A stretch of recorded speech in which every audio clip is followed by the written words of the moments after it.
ഈണത്തിന്റെ കിലുക്കത്തിന്റെ താളങ്ങൾ കൊത്ത് നിലാവിന്റെ നിറം കണ്ട് പാട്ട് പാടി നടന്ന പശ്ചാത്തല കാട്ടാള സമൂഹത്തെ കേവലം 23 വർഷങ്ങൾ കൊണ്ട് ലോകത്തിന്റെ ഉന്നതിയിലേക്ക് കൊണ്ടുപോയ ഹബീബ്.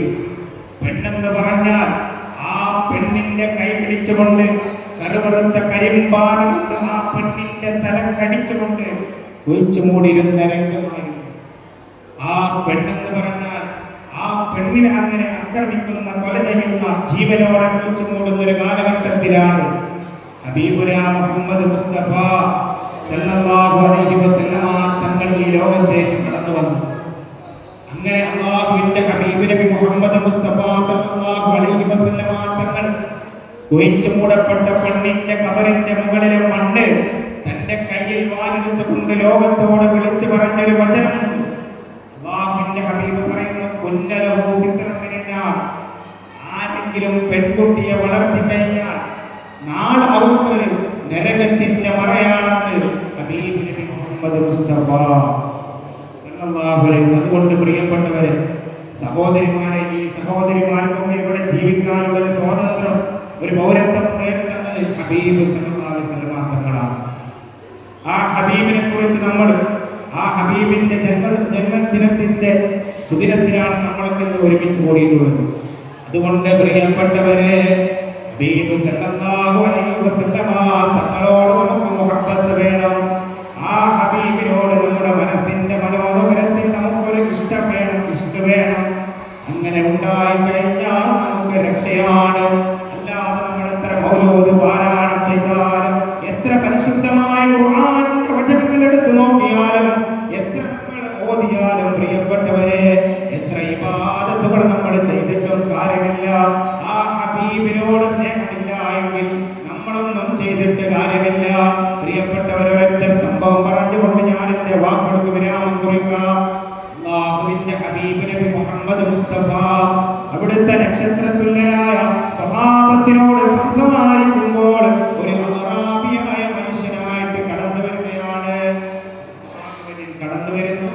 അങ്ങനെ ആ അറാബിയായ മനുഷ്യൻ അവിടെ വന്നുകൊണ്ട് പറയുന്നു, ഈ കൂട്ടത്തിൽ ആരാണ് മുഹമ്മദ്? ഈ കൂട്ടത്തിൽ ആരാണ് മുഹമ്മദ്? ഈ കൂട്ടത്തിൽ ആരാണ് മുഹമ്മദ്? പ്രിയപ്പെട്ടവർ, അപ്പോ പുറത്തുള്ള ആ നബിയെ കുറിച്ചുള്ള ആ കാര്യങ്ങൾക്ക് വളരെയധികം ഒരുപാട് കാര്യങ്ങളാണ്. സത്യസന്ധനാണ്, നല്ല നീയാണ്, അങ്ങനെ നല്ല കാര്യങ്ങളാണ് മുഹമ്മദ് നബിയെ കുറിച്ച് പറയുന്നത്. പക്ഷേ ആ വട്ടമിരിക്കുന്ന ആ വിജ്ഞാനങ്ങൾ നുകരുന്ന ആളുകളിൽ ആരാണ് മുഹമ്മദ് എന്ന് ഈ പ്രിയപ്പെട്ട സഹോദരൻ അറിയില്ല.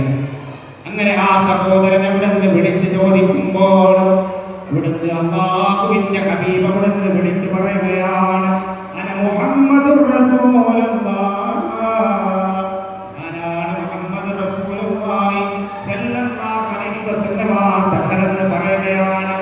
ആരാണ് മുഹമ്മദ് എന്ന് പറയുകയാണ്. എന്നിട്ട് ആ മനുഷ്യന്റെ കയ്യിൽ ഒരു കുടുംബമുണ്ട്. അങ്ങനെ അല്ലാഹുവിന്റെ റസൂൽ പറയുന്നു, സഹോദര പെട്ടെന്ന് പറയാണ്, നമ്മുടെ മക്കളുടെ പരിപാടി നടക്കാനുണ്ട്, തൊടി പറഞ്ഞ് നിൽക്കുകയാണ്. അങ്ങനെ ആ ഉടുമ്പിനെ പിടിച്ചു വന്ന സഹോദരനോട് പറയുന്നു, സഹോദര, നിനക്ക് എന്തുകൊണ്ട് ഇസ്ലാം മതത്തിലേക്ക് കടന്നു വന്നുകൂടാ? എന്തുകൊണ്ട് വന്നുകൂടാ? നീ ആരായ അധികാരങ്ങളുടെ അധികാരം പുലർത്തുന്ന രാജാതിരാജനായ റബ്ബുണ്ടല്ലോ, നിന്നെ പടച്ച റബ്ബുണ്ടല്ലോ, ഈ മരങ്ങളെയും പർവ്വതങ്ങളെയും പടച്ച റബ്ബുണ്ടല്ലോ, ആ റബ്ബിനെയാണ് നീ ആരാധിക്കേണ്ടത്. ആ റബ്ബിന്റെ ദൂതനാണെന്ന് പറയുകയാണ്. അതാണ് ശ്രീനാരായണ ഗുരു പാടിയത്. അവിടുന്ന് ശ്രീനാരായണ ഗുരു അവിടുന്ന് പാടിയേ. പ്രിയപ്പെട്ടവരെ, ആ ഹബീബിനെ കുറിച്ച് എന്നെ പാടിയത് ശാകൃതി പൂണ്ട ദൈവമോ, നരദിവ്യാകൃതി പൂണ്ട ധർമ്മമോ, കാരുണ്യവാൻ നബി മുത്തുരത്നമോ എന്ന് ശ്രീനാരായണ ഗുരു അവിടുന്ന് പാടുകയാണ്.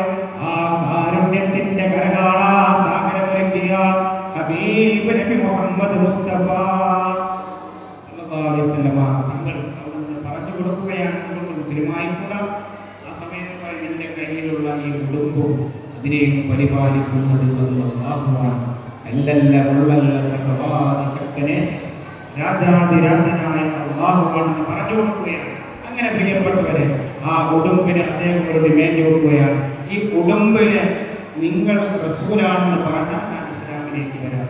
അങ്ങനെ ആ സഹോദരന്റെ കയ്യിലുള്ള ഉടുമ്പിന്റെ മുഖത്തേക്ക് അല്ലാഹുവിന്റെ ഹബീബ് നബി മുഹമ്മദ് മുസ്തഫ സല്ലല്ലാഹു അലൈഹി വസല്ലമ തങ്ങൾ അവിടുന്ന് നോക്കിയപ്പോൾ ആ ഉടുമ്പുണ്ടല്ലോ അല്ലാഹുവിന്റെ ഹബീബിനോട് പറയുകയാണ്, അന മുഹമ്മദുർ റസൂൽ. അല്ലാഹുവിന്റെ ഹബീബിനോട് പറയുന്നു, മുഹമ്മദുർ റസൂലുള്ളാഹ്, അങ്ങ് നബിയാണ്, അങ്ങ് അല്ലാഹുവിന്റെ റസൂലാണെന്ന് അവിടുന്ന് വിളിച്ചു പറയുകയാണ്. ഇങ്ങനെ ആ സഹോദരൻ പരിശുദ്ധമായ ഇസ്ലാമിന്റെ സ്വാതന്ത്ര്യ തീരത്തേക്ക് ആ സഹോദരൻ കടന്നു വരികയാണ്. അല്ലാഹുവേ, പരിശുദ്ധമായ ഇസ്ലാമിനെ കുറിച്ചും ഹബീബിനെ കുറിച്ചും നമുക്ക് മനസ്സിലാക്കാൻ അല്ലാഹു സൗഭാഗ്യം നൽകട്ടെ. അല്ലാഹു സൗഭാഗ്യം നൽകട്ടെ.